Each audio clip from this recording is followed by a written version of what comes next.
So 160,000 purchase on a property that in that current condition is worth 295. First time that I actually realised that there really is such thing as a win-win scenario, and we are actually helping the sellers out of tricky situations. And then as a high-end HMO, I'll easily be able to pull £1,200, if not even more than that. Once that's all complete and let out as a young professional HMO. If I can ask Rob to come to the stage, and we have a microphone up here. So Rob is going to share with you a great case study. Please put your hands together and welcome Rob Stevens. Hey Rob, how are you? Have a seat, please. Okay, so I'll give you that, Rob, so you can drive that green one, moves you forward. So Rob, first of all, welcome. Thank you for coming. Hopefully you enjoy the event. And Rob, I want you to just tell a little bit about yourself, first of all, Rob, and then we'll go through this great deal, which was found using a landlord letter. And it's an amazing deal, and it was one of those ones where there wasn't a deal at first, but you followed up, you trusted the process, and this is an amazing deal. So, Rob, a little bit about yourself first. Yeah, sure. So, hi, everybody. Thank you for the opportunity to be here today. So, I'm Rob Stevens. I've been on Mastermind 30, just graduated from that program, so really enjoyed that course. I'm currently working full-time, so I work in enterprise software sales, providing governance, risk and compliance solutions, mainly to the financial services sector in London. And then I run a property business on the side, which hopefully will at one point scale to provide me my primary source of income. Great. So, in terms of the deal in question, what Simon was talking about, so I managed to find kind of a below market value seven bed HMO in Sheffield, which is my hometown where I live. The property was sourced via Landlord Letters, so they do work. And as Simon talked about earlier, I actually just sent out the kind of boilerplate, Simon Zutshi landlord letter. That was what he was referring to earlier. So it was the exact copy that you download from the PIN course. And the way the landlord actually contacted me was he actually scanned two letters side by side and emailed me with my own letter and then one from another investor who had obviously been part of the PIN deal packaging course and so forth. And he emailed me sent me an email with those letters, and he thought we were both business partners because the letters were absolutely identical, just with two different names at the bottom. So that was quite funny. This is why you need to change the letter, okay? But anyway, I kind of emailed him back and said, no, we're not. We're independent. But the property had sold at that point, so there was no deal to be had. It had sold off market to another investor, and this was just before we went into the first lockdown with the pandemic. I think it was just early 2020, I believe it was. And then basically I followed up. I think it was about. I'm just going to pop on all the details there, just so I can see it. But essentially, so I kind of followed up a little bit later. I think it was around the November time, so it was just as we started Mastermind 30. Yeah, and I said one of the first things you should do is follow up all the leads you've spoken to, right? Exactly, yeah. So I followed up, and it had just fallen through. And the reason being is we were then in full lockdown, and the other buyers, other business had got into trouble, so he had cash flow issues, and he'd kind of pulled out of the sale. So the guy was left in quite a state. So just to talk you through the kind of the details of the sale, it was a highly motivated seller, and the reason being is he'd actually paid significantly above the market value when he bought it. So it was a property he bought in 2008, and he actually bought it from, he was an out-of-town investor. I think he was based in Brighton, and the property was in Sheffield. He'd never been to Sheffield, and he bought it from kind of a deal packager who were basically going around buying properties at auction, then kind of refurbing them into HMOs and selling them and pitching them and packaging them and selling them for a lot more than what they were actually worth. So it actually had a value. It was actually a scam, wasn't it? It was a scam. They had a dodgy surveyor involved and everything, yeah. So they had a dodgy surveyor involved who was kind of a panel surveyor, for the lender that was the recommended product in the package, and he was overvaluing properties, and then it was all getting signed off at the bank, and mortgages were being issued. So he ended up paying £375,000 for a property that was worth about £220,000 at the time, and he had borrowed 85% of that from the lender. And he actually discovered that there was something wrong. I think he mentioned to me it was about 2-3 months after he'd completed the purchase that something wasn't quite right. Something was a little bit dodgy about the property that he'd bought. So then when he investigated it a little bit further, he found out, the details and basically stopped paying the mortgage, started blaming, everybody for the problem that he was in at that time. And he got into kind of like a 12-year legal battle with the lender, trying to blame them, saying, well, you instructed the surveyor, this is kind of your fault, and so forth. Yeah. So, and it's amazing, obviously, he did fall victim to a scam. Right. And obviously, there is, the bank did instruct that, so there is, but also, we're saying here, you've got to take personal responsibility, right? When you make an investment decision, it's a big decision, and you've got to do your due diligence research. And I guess, being from Brighton, this property seemed like quite a good deal, being in Sheffield, but he hadn't obviously done his research, because a bit of basic research would have seen it was overvalued, right? So you got to take responsibility for decisions you make, but he did have a bit of a point in that, the bank valuer, who you think you would trust, massively overvalued the property. Yeah. Right. Exactly. And he thought he were doing the right thing in terms of working with a perceived expert and getting a surveyor's opinion.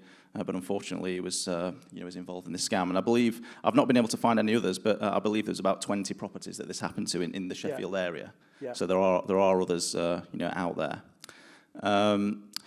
This really was a win-win scenario, and one of the things that I didn't understand at the beginning of Mastermind was actually when you buy properties from below market value, I didn't really believe that it could be a win-win. I thought, it's either a win for the seller or a win for the buyer, depending on what you pay for the property. Yeah. But this was the first time that I actually realised that there really is such thing as a win-win scenario, and we are actually helping the sellers out of tricky situations.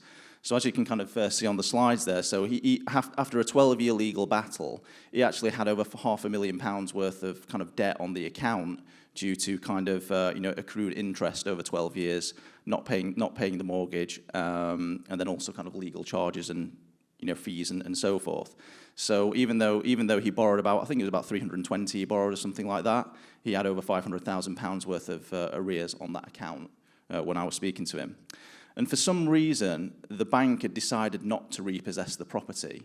And we still don't fully understand why, but I think it was something to do with like reputational risk and so forth. So I think they kind of semi-accepted liability for it, but they didn't want to kind of accept the financial liability or anything like that. So what they said to him was, we'll give you the opportunity to sell the property, and if we agree with the purchase price, we'll just write off the case. And he did try to sell it a couple of times, but he'd actually leased it out as an asylum seeker let, so it was quite a difficult property to buy at the time, and it had fallen through a couple of times with previous kind of buyers.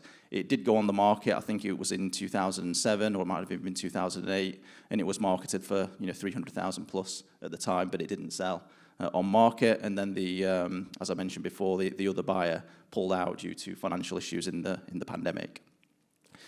And how, obviously, the first time we spoke to him, well, it was no deal, but obviously you did keep in touch because we prompted you to do that. How difficult was it to get him to open up? Because this must be a pretty stressful, embarrassing situation. I guess, did it take a bit of time to build that rapport and that trust? I'll be honest, it didn't. It was the first phone call, basically. So I think he was in it had dragged out so long, and he'd gone through so much, and with it falling through, he really, really was at the end of his... So he just wanted to get rid of, very motivated. Okay, great. And he laid all the details out for me on that first phone call. He was very honest. He talked me through the entire situation, all the details of the property, the current kind of lease agreement that was in place, and so forth. So I had all the information, after that first phone call, really. So I knew I needed to kind of get that deal done as soon as possible, even though it did take a long time. We talked about it on Mastermind for a few months, didn't we? We said, let's get on with it, Rob. Yeah. You did, yeah. So you said something that I probably can't repeat. So the current value today, with the current condition of the property, the current rental agreement that's in place, I got that valued at £295,000, but it does have a GDV of, say, £400,000 if it had vacant possession when I bought it and if it was refurbed to a decent standard. So the key thing about this property as well is it's literally in what I would class as a grade A area in Sheffield. So it's in Article 4. It's very, very difficult to buy property in this area. They go for way over the market value. And I've really struggled on Mastermind to actually find deals, in the area. All my other HMOs are in a kind of a poorer area of the city. But it's a great property, grade A location. And yeah, properties are going for 400,000 on that road, easily. So purchase price that I got agreed was 160,000. And the funny story is myself and the seller, we were actually strategizing together how we can get the purchase price as low as possible, because he didn't care what he got for the property, because as I mentioned, the lender had agreed to just write off the case. So he wasn't getting a penny whether it sold for, 100,000 or 500,000, it was irrelevant to him. So he was basically advising me on what he thought the lowest price could be. So the previous buyer, I think they had an offer accepted at 190, and then we went in at 160, and I thought, well, if they say no, I'll just go up. And it took about 5 months, I think. So it went all the way to the top of the food chain at the lender to get signed off by the right person, and they ended up accepting it. So I think it was about 4 or 5 months after making that offer, I got a formal letter through from the solicitor saying you're with me as a named buyer on that approval to proceed. Yeah. So 160,000 purchase on a property that in that current condition is worth 295. Right. And by the way, this was during pandemic when people were saying you can't do deals. Absolutely, correct. Yeah. Interesting. And the good thing was that he couldn't sell it to anyone else either, because the bank were concerned that they were being scammed. So they didn't want someone coming to the table who was, the guy's best mate or brother or something. So there was only actually me who was approved to buy it for that price. So I was in quite a strong position at the time. Yeah. And when you got that deal, and I just want to congratulate you for your persistence, because it wasn't easy. There were loads of hurdles, and many people would have given up. And we said, look, if you can get this across the line, Rob, keep going. And sometimes people are flogging a dead horse, right? And you say, look, you need to move on. But I actually thought, look, it's worth putting the time and effort into this if you can get this deal across the line. No, absolutely. And the numbers are crazy on this deal. So I'll just move to the next slide. I'm just going to get all the details on there just so I can see. Let's go back a step. Okay, so basic details of the deal. So it does have a 5-year guaranteed rent agreement in place, and it's let to asylum seekers at the moment. So there's currently 3 years left on that agreement, which I've kind of inherited. As I mentioned there, it sold in February but fell through in October. That rent agreement is £1,340 per calendar month, but that's very, very low for that property, which I think is the reason that he struggled to sell it before. So the gross rent on this as a 7-bed HMO should be £3,000 or so easily. So there was £135 equity gain on day one, so it was 46%, I think it was, below the market value. It was funded by a private investor loan, then also a SAS investor loan as well. So anybody who's actually seen my Mastermind 30 case study, the figures are actually a little bit better than that, because I had a bridging lined up that actually fell through. So I had about a week to find over £100,000 to get this deal over the line. So that was a tricky week, but I managed to get that. So I've got a SAS loan and a private investor finance used to finance this. The current cash flow at the moment, this generates me about £840 per calendar month at the moment. But the real value is going to come from this when I go into kind of, phase 1 and phase 2, which let me just get all the details on the screen again. Just give me 1 second. So essentially, there's 2 phases of realizing the value for this. So when I refinance after owning the property for 6 months, so I can refinance that at the current market value of hopefully 295, if not even more now actually. So I think it's probably worth more now than it was when I bought it. 75% loan to value commercial mortgage on that. And that will allow me to kind of refinance out £221,000. And then after I've paid off all the purchase finance, that would leave me with kind of £43,000 pulled out after all borrowing and interest paid to the investors. The cash flow will go down at that point, so it'll go down to about £400 per calendar month due to the increased borrowing on that. But then phase 2 would be, so once that kind of 3-year period expires, 2 options really. Either I'll renegotiate at a higher rent and leave it where it is, or I'll kind of regain possession, not renew the term, refurbish the property, and then refinance at the full market value and relet that as a kind of high-end, young professional HMO. Estimated gross development value, £400,000, quite conservative given that's a couple of years away. again, these are high level figures here. So estimated refurb £40,000. Reason being is, it's all the compliance stuff's already in place. It's just cosmetic stuff that it needs doing. It's not actually in that bad condition. A good clean, new paint, new furniture, new tiles on the bathroom. It should be good to go. Estimated refinance again, 75% loan to value, 300,000 pulled out. Paying off the existing loan and the refurb, that'd give me another kind of £38,000 pulled out. And then as a high-end HMO, I'll easily be able to pull £1,200, if not even more than that. Once that's all complete and let out as a young professional HMO. So this was bought 46% below market value during the booming market in 2001. It was done with using other people's money, private loans, etc. And they could obviously see what a great deal it was. Yep. And I'd say that there's several phases here, and that's important. Sometimes you don't do everything in one go. You've got to take it in tranches, right? And you're just moving it through, trusting the process, using momentum investing, paying one back, and then finally optimizing it as a high-end HMO. So trusting the process. Exactly. It feels strange, actually, because I've never done a deal like this before. And the thought that I haven't actually done any work, so I feel like I'm cheating. It's just a bit... It's just a bit weird because all my other properties, I've grafted, I've grinded, I've got them over the line, let them out, and then, you get the rewards from the work that you've done. But I haven't really done any work for this, and it's kind of like a free property. You have put effort in, though, obviously. You put time and effort in. Yeah, a little bit, yeah. Yeah, and despite working full time, I've got to ask you a question. Would you have ever done this if you weren't on Mastermind? Never, no. What would have stopped you doing this deal? There was a lot of things. So there was a little bit of complication with the lease agreement that's already in place. Some of the terms in there are non-standard, and I don't think I would have had the confidence to have proceeded without the people and the expertise that you get from Mastermind. So, colleagues on Mastermind 30, yourself, Billy, my coach. So I wouldn't have had the confidence to actually go. I'd have thought it was too high risk. We said, look, there's a bit of a risk. We talked about it and said, actually, the risk is fairly small compared to the reward, right? Right, and it was a legal risk as well. They stayed in there. And actually, you would have just had a low cash flowing HMO, but no hassle, and you've all got all that equity. That's the worst case scenario, wasn't it? Yeah, and as well, there's a few non-standard terms in the lease, so there's only a small bucket of lenders that will lend on it. But with the broker that I'm working with, who's on the Sheffield pin circuit and so forth, we've got that covered. And operationally, it's been absolutely fine. So rent's been coming in. There's no issues. So operational, I think it was just a legal risk. It was not an operational risk, really. Yeah. And I wouldn't have had the confidence to go for it if I'd not been around the community. Great. So what's next? Where are you going to go from here, Rob? What's the plan? Yeah, good question. So I'm currently kind of in a strategy period. So I had a great year, last year.